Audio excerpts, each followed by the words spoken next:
Hi, and welcome to my channel. Thanks so much for tuning in.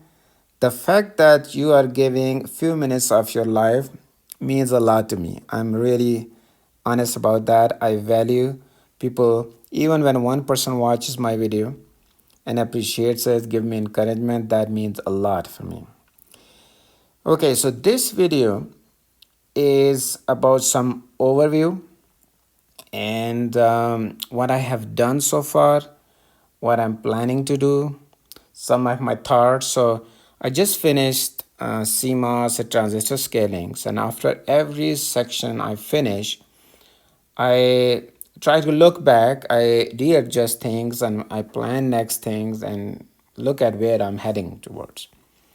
All right, so there will be a little bit chit chat, and I promise I will not make this video too long.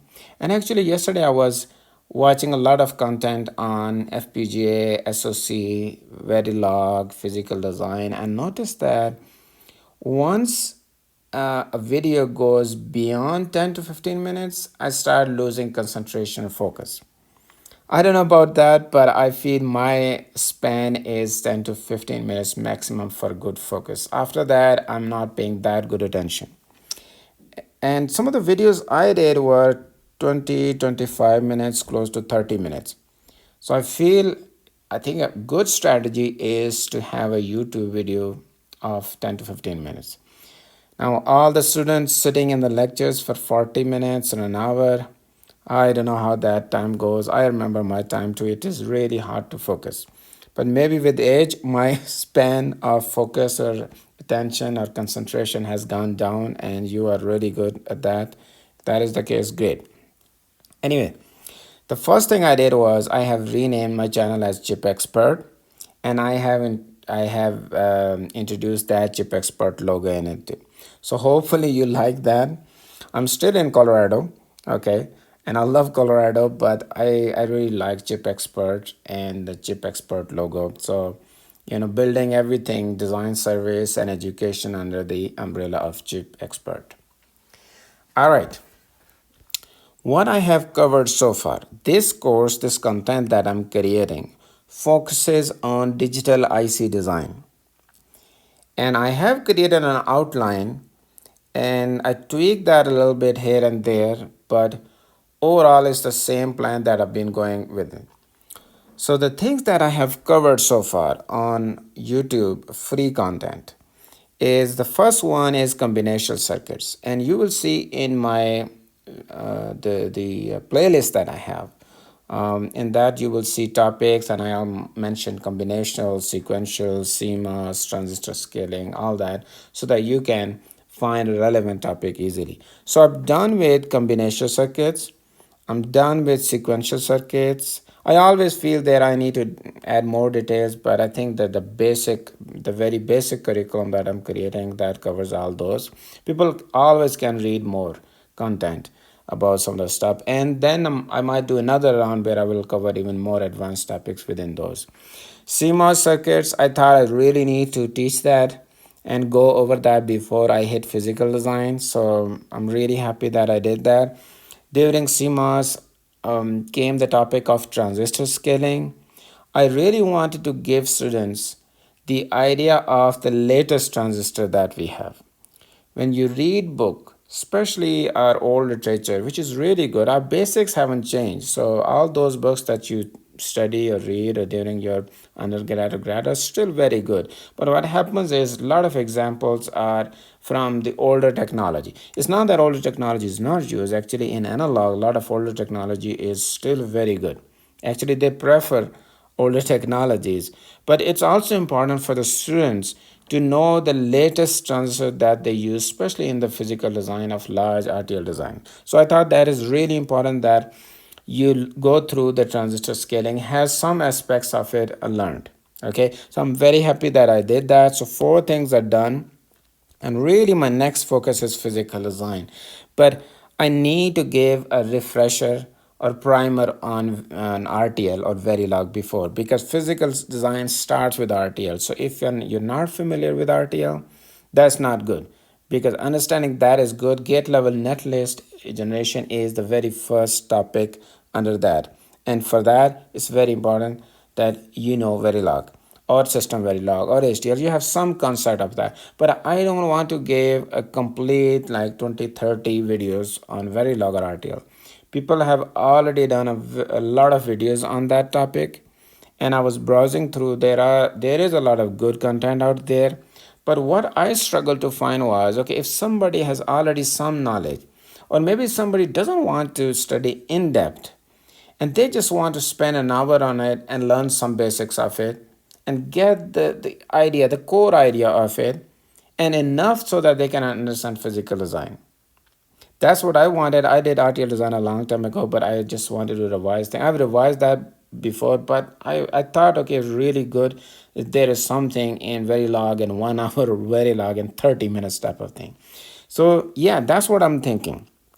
I'm thinking that then I was thinking, okay, what's the best way to give that?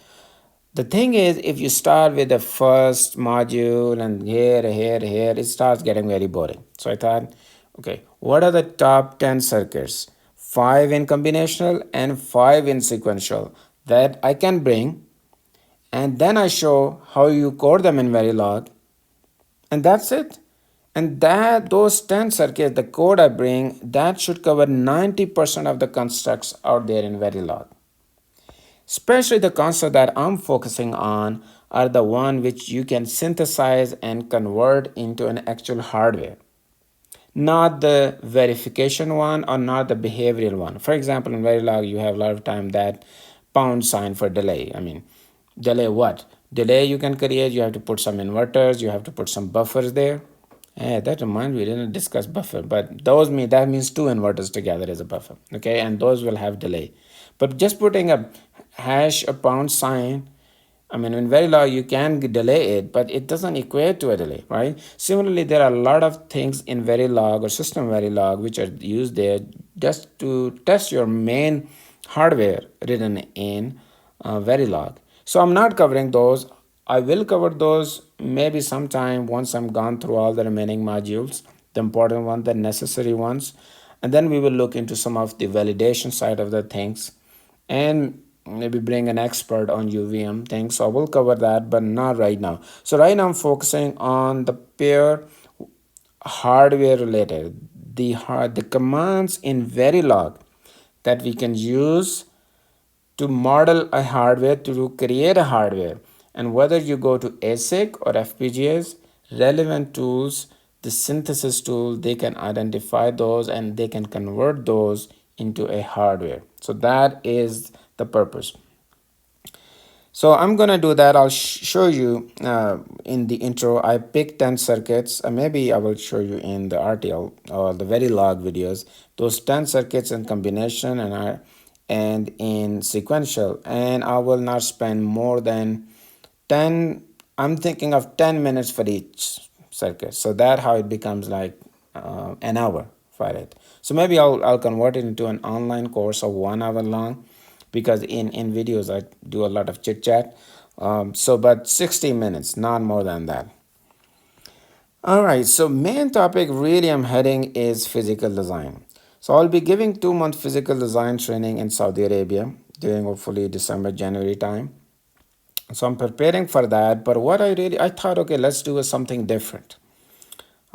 Instead of video creation, do a little bit different thing. I feel I'm already beyond 10 minutes or 15 minutes now, but sorry, I didn't set a timer, but I don't want to stop here. The physical design thing, I want to do it a little bit differently.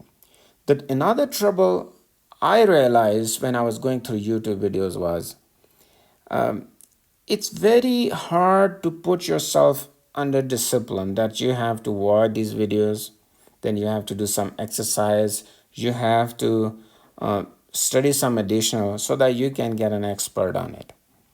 I think it's really good if there is some instruction led session where you go into, is not super expensive, um, but you go there and there's an instructor, there are other people doing the same thing, so you get naturally in a good discipline.